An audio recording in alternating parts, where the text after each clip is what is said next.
Bonjour et bienvenue dans le 3e épisode où, je vous le rappelle, on est en train de fabriquer ce dé électronique. Si vous n'avez pas encore vu les 2 premiers épisodes, je vous invite à aller les voir, tous les liens sont dans la description pour vous y rendre. Cependant, si vous ne suivez pas forcément le projet du dé électronique, cette vidéo peut indépendamment vous aider pour vos propres projets, puisqu'aujourd'hui je vous propose de programmer l'Atini 85. Donc c'est un petit microcontrôleur comme ça. Pour ceux qui suivent le tutoriel du dé, pour le dernier épisode, on en était à cette étape, donc on avait notre circuit imprimé avec tous les composants qui sont dessus et soudés. Il ne nous restait plus qu'à programmer le microcontrôleur, l'Atini 85, pour ensuite le mettre dans son logement ici. Et puis ça fonctionne, hein, tout simplement. Il ne restera plus qu'à faire ensuite l'enveloppe en 3D pour le rendre plus joli. Et pour ça, on va avoir besoin d'un Arduino Uno qui va nous permettre de transférer le programme directement sur l'Atini 85. Et vous aurez évidemment besoin du programme de l'Arduino pour pouvoir le réaliser. Avant de commencer, je vous conseille de l'installer puisqu'on va directement passer par le programme. Je ne vous ai pas montré les étapes de téléchargement et d'installation puisque ça, c'est quand même assez basique. Donc vous vous rendez sur le site internet d'Arduino, vous retrouverez les liens dans la description, vous téléchargez le programme, vous l'installez, je vous laisse avec la suite. Branchez l'Arduino à votre ordinateur, puis ouvrez le logiciel de l'Arduino. Allez dans le menu Outils, puis dans le type de carte, vérifiez bien que vous avez sélectionné Arduino, Genuino ou Uno. Ensuite, pour le port, il faut simplement vérifier que vous avez le bon port de sélectionner. Et pour finir, il faudra sélectionner le programmateur Arduino as ISP. On va charger un croquis tout fait et pour ça, on va aller dans Fichier, Exemple, Arduino as ISP, Arduino ISP. Le croquis se lance dans une nouvelle fenêtre, je ferme l'autre puisqu'on n'en aura pas besoin. Et il suffira simplement de le téléverser sur la carte Arduino en cliquant sur la petite flèche en haut à gauche.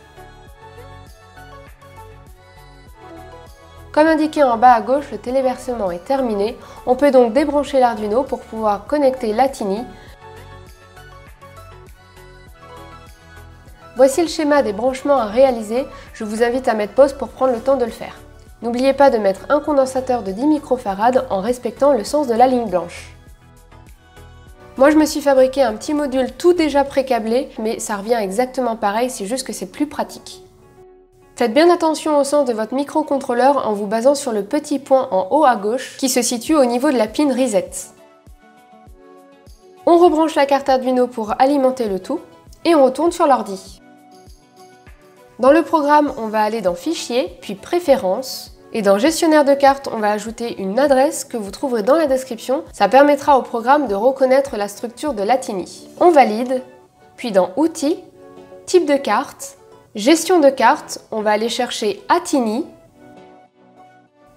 et vous installez celui qui est proposé par David.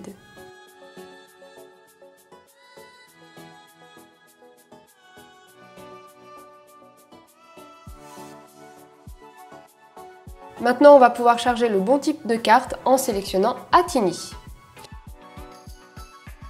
Puis dans Processeur, on va le changer pour l'Atini 85. Ensuite, dans Clock, on va sélectionner 8 MHz. Comme d'habitude, on vérifie bien qu'on est bien sur le bon port COM et le bon programmateur. Il ne nous reste plus qu'à copier-coller le programme du dé, que vous trouverez évidemment dans la description, et de le téléverser sur le microcontrôleur.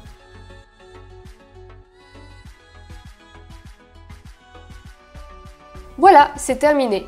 On débranche l'Arduino et on récupère l'Atini. Soyez délicat, on a vite fait de tordre quelques pattes. Vérifiez comme à chaque fois que le point est dans le bon sens et insérez-le dans son emplacement.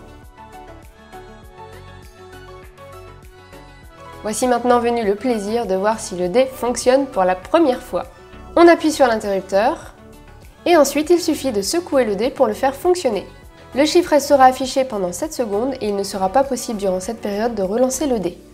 J'ai fait ça pour éviter les triches et surtout pour que tout le monde ait le temps de voir le lancer. Voilà, vous avez toute la partie électronique du dé qui est terminée. Voilà, vous pouvez jouer avec, tout est opérationnel maintenant.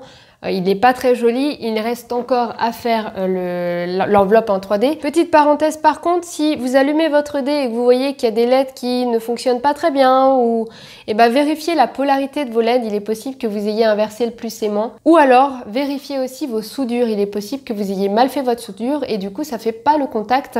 Donc vérifiez bien ceci, mais en général c'est pas très grave. Ou alors, peut-être qu'une LED est morte. Donc moi je vous conseille toujours de vérifier les LED avant de les souder. Si vous vous y connaissez un petit peu, vous voyez que le programme n'est pas très élaboré, enfin il est assez simple.